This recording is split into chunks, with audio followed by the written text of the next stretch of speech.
My name is Rose Watson, and I've been married for a decade, living separately from my mother-in-law who resides far away. Recently, I learned that she's retired and suffering from a debilitating backache, preventing her from working. Consequently, my husband has been diligently sending her money each month. "Hey, make sure to transfer this month's money to Mom, will you?" he asked. I assured him, "Sure, no problem. I won't forget." "Even if I forget everything else, thanks. That helps a lot. I appreciate it." My husband visits his mother at least once a month, assisting her with tasks she can no longer manage. However, on one occasion, he returned from her place agitated, suddenly accusing me. "What the hell have you done?"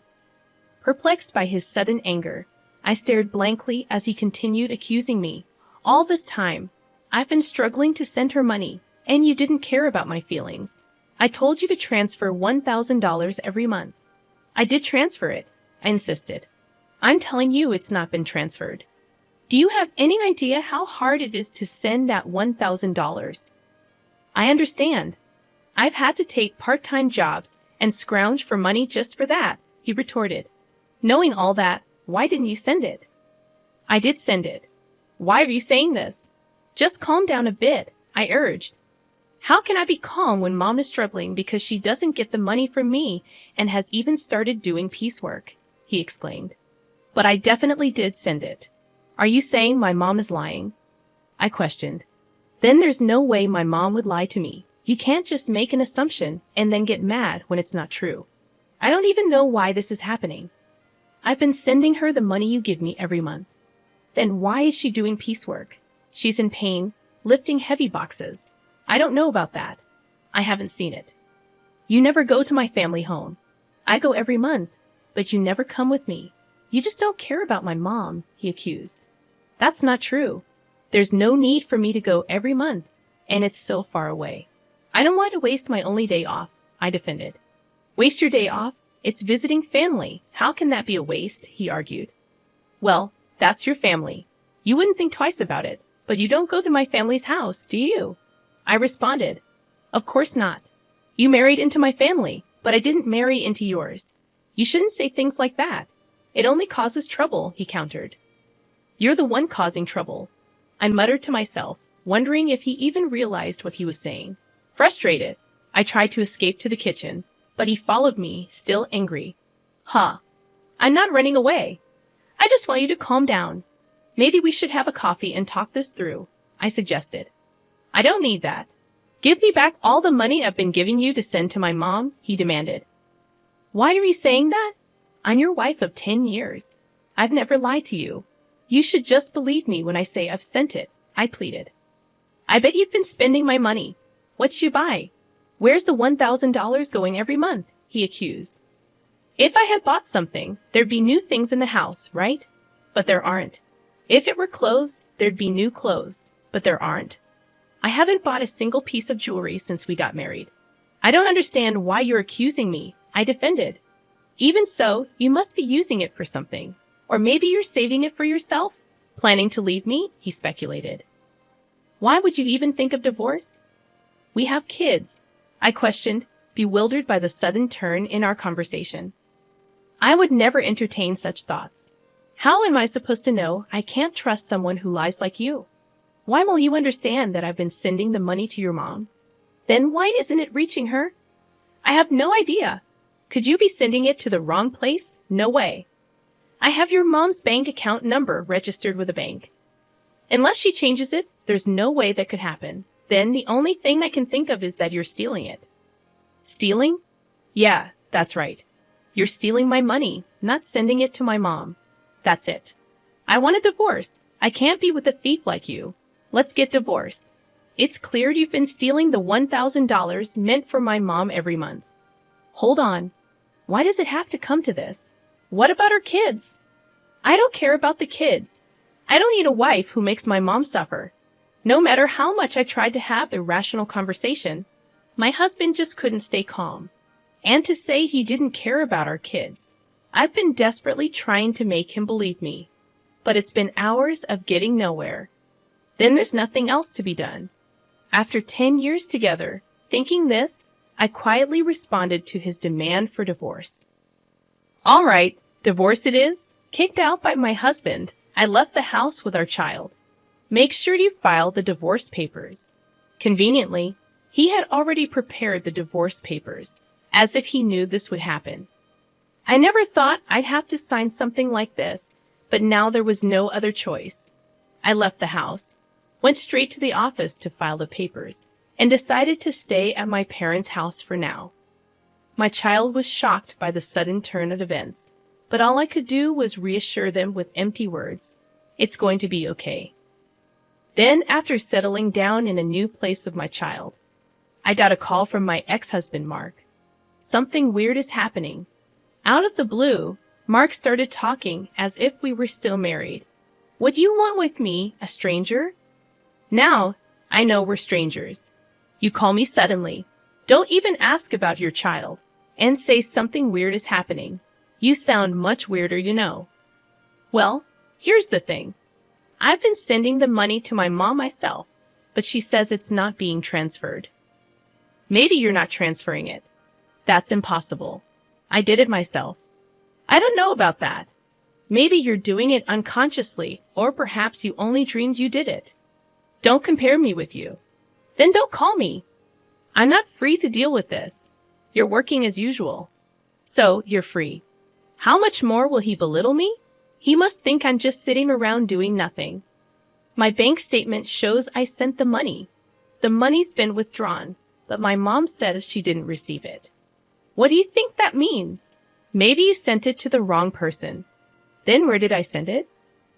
I don't know. Maybe you're giving it to some other woman. That's ridiculous to me. It's ridiculous to even have this conversation, but Mark doesn't seem to think so. Anyway, I have nothing to do with it. Wait, that's too cold. You can't just cut ties so easily. I'm not cold. The moment you decided on divorce, you were out of my life. How can you cut ties so easily? A woman doesn't look back.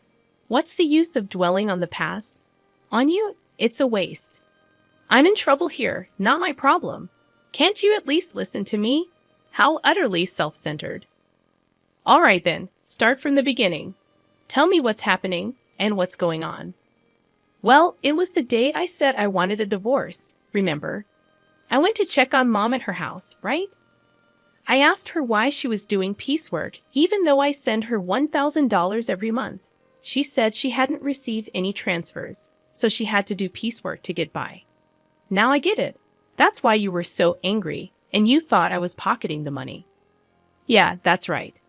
But even when you transferred it yourself, it didn't get there. Yeah, that's what's happening. So doesn't that mean it wasn't me? Well, I don't know about that. When you were in charge, maybe you were pocketing the money. That's awful. If that's what you think, then I'll go to your family's house myself. What are you going to do there? Maybe I'll find out something if I go. Yeah, maybe. So we ended up going to my husband's family house together for the first time in a while. When we got there, his sister was there. Oh, why are you here, Selena? I came back because I'm worried about Mom. What about your husband? We're divorced, just like Mark. Oh, so you divorced and came back to your family home? Yes, I did. When did you come back? 6 months ago. 6 months? Never mind that. Mom, is it true that you didn't receive the money I sent? It's true. It doesn't change the fact that the money wasn't received, whether both of you are here or not. But did you print out your account record in your bank book lately? Yes, I did. Just 2 days ago. Can I see the bank book? Sure, you can't show that. Why would you show a bank book to someone else? You're a stranger now. Why would you think she'd show you something so important? Are you out of your mind? But we can't know if the money really wasn't deposited unless we check. You don't need to see it. Then I'll look. I'm her son. It shouldn't matter. Fine, look. There's hardly anything in there anyway. My mother-in-law said this, and then fetched the bank book from a drawer in the next room. But when we looked at the bank book, there were deposits and withdrawals. Look, Mark, there's a deposit from you here, and it was withdrawn the next day. That's quite punctual. Before this, even if you deposited it, it wasn't withdrawn immediately. I couldn't go to the bank much because of my back pain. I would wait until it was absolutely necessary, But since Selena came back, she's been going to the bank for me, which has been a big help. Ever since Selena returned, she's been the one going to the bank. The money was always withdrawn the next day, according to the bank book. Mark and I instinctively looked at her. What? I don't know anything about this, she said desperately. But from what we see here, it looks like you withdrew it, Selena. Mom doesn't go to the bank, and maybe someone else has Mom's card and is withdrawing the money every month. I don't have a card. I'm afraid of losing it, so I never made one, she replied anxiously. Tell the truth, Selena, Mark urged. All right, it was me. Mom told me to withdraw the $1,000 she was getting each month. I saw it was being deposited every month, so I thought borrowing a little bit would be okay. If you're borrowing it, are you planning to pay it back? I interjected. I intend to pay it back. I just don't have the money for it right now, she confessed. Why would you do such a thing? Mark questioned. I really needed the money. I only borrowed it because I had to. Besides, Mom's managing to get by. Isn't that fine? Selena justified. Were you that desperate for money? His mother softened her tone and asked. Then Selena completely changed her tone from her previous assertiveness, now playing the role of a pitiful victim. If that's the case, it can't be helped. Mark was kind enough to send the money. But this is an unavoidable situation.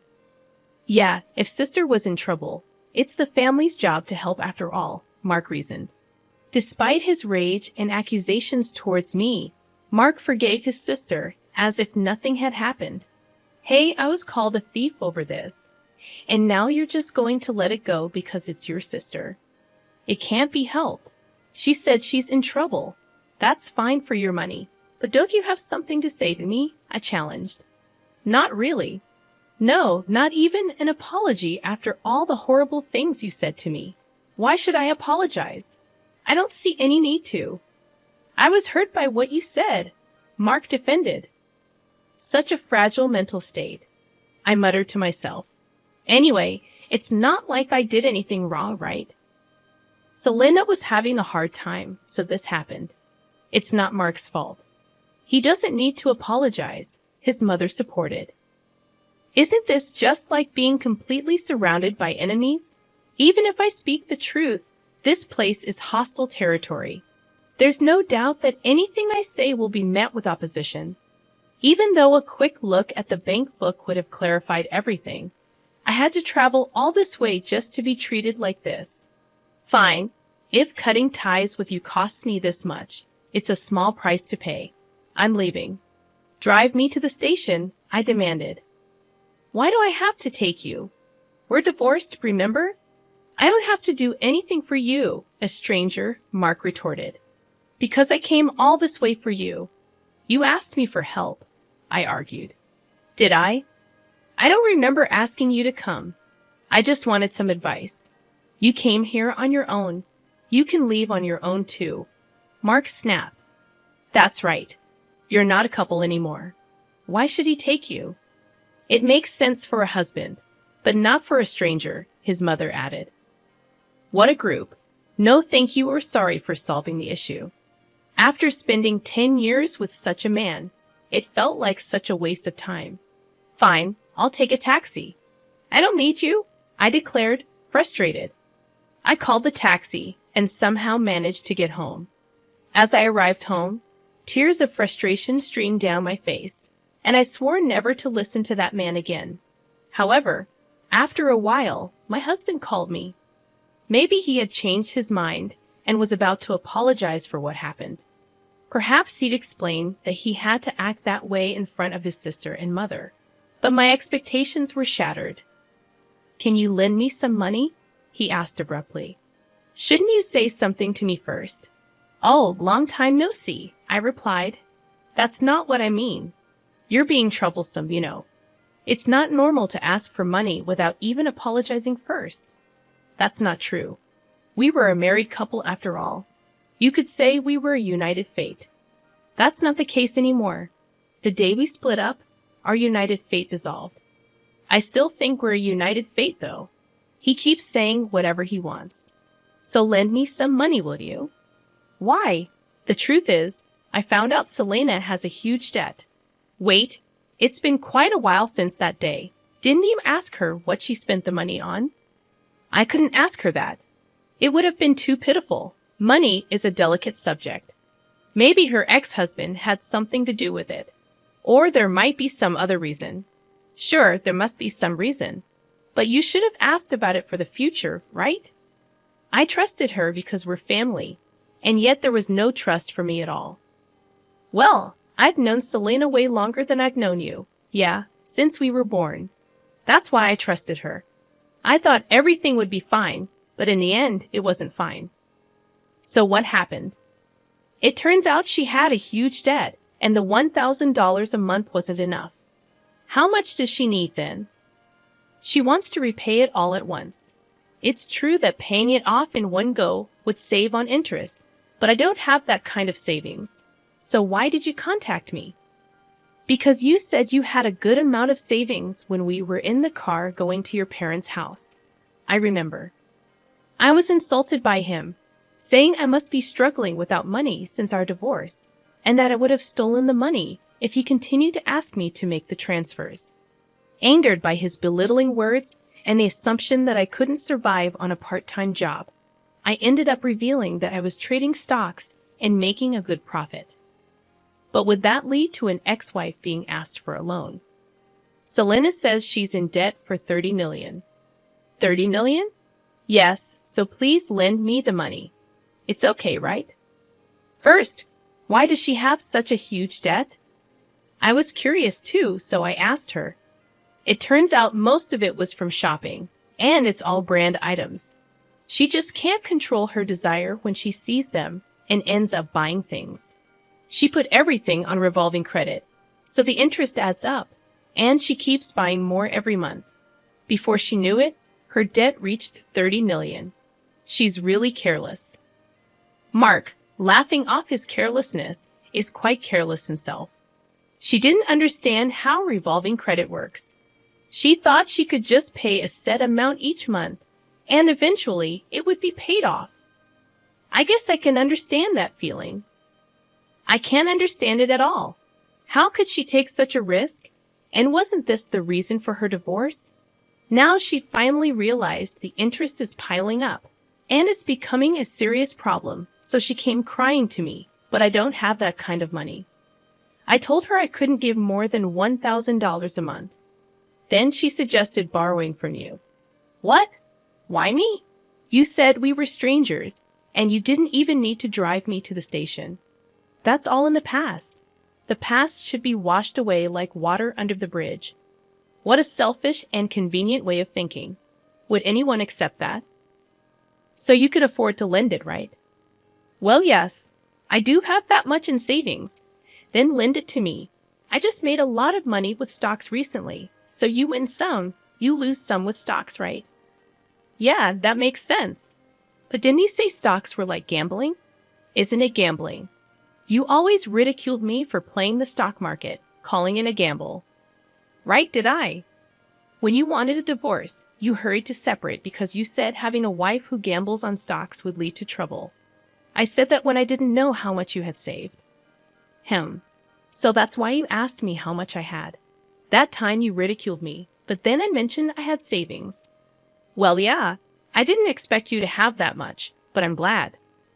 I inquired, but even at that stage, you still dismissed it as gambling. Well, yeah, but let's not worry about it. I was foolish. All right, that's not all right. You are really cruel, and now you want money I saved for our child. You're worrying too much. Our child won't need that money for a long time. It's silly to start saving from now. Money rots if you don't use it. Money rots. I've never heard of money rotting. Think of this as an investment. It's like investing in me. Why would I invest in you? Just do it. Lending me the money would be the smartest move, right? Look, if I lend you money, it won't come back, right? You're still sending $1,000 a month to your mom. Where will you find the money to pay me back? All right, I'll pay back $11,000 a month. Are you crazy? How many years do you think it will take to repay it that way? Don't say that. I really regret it. Regret? Yeah, if we hadn't split up, I wouldn't have to beg you for money now. I have to ask, Isn't that unjust? So you're just after my money? No, it's not like that. We don't have love, but we can rely on each other. It feels like I'm only being relied upon. You're so rigid. Thinking like that won't make you happy. We could even remarry. I didn't mind our marriage that much. Wow, I do mind. I don't want to be with someone who can't apologize. Fine, I apologize. Sorry. Is that good enough? What are you apologizing for? Explain in 400 characters or less what you did wrong. Ah, I just apologized because you said so. Pathetic. Don't ever call me again. Why? I apologized? So will you remarry me or help me? My sister is suffering. Shut up. Go to hell. Saying so, I forcefully ended the call and blocked his number. Later, I heard from mutual friends that Mark, despite saying it was impossible, couldn't refuse Selena. Being not only constantly nagged by Selena, but also persuaded by his mother to help. Consequently, he ended up borrowing money from a consumer finance company to repay her debt in full. Everything was settled, assuming Selena would work and gradually repay the debt. They thought so. However, far from working, she resumed her shopping habits. Despite having suffered before, she again made purchases on revolving credit. This burden eventually fell directly upon Mark to handle. When they confronted her about why things turned out this way, she reportedly said, "I never intended to buy anything. By the time I realized it, I had already processed the credit." Mark and his mother, naively believing Selena's words, just accepted it, saying she must be sick. They neither devised any solutions nor took her to a hospital, despite thinking she is ill. While saying this, Selena, wearing expensive clothes and jewelry, is reportedly laughing over tea with friends, saying, "Really, Mark is so easy to manipulate." Eventually, they couldn't escape the debt and had to sell their family home. Now Mark, his mother, and Selena ended up living together, but they couldn't afford the rent for the apartment they used to live in. So the three of them moved. Apparently, their life is quite difficult now. It seems only Selena is enjoying it. But neither Mark nor his mother realized this.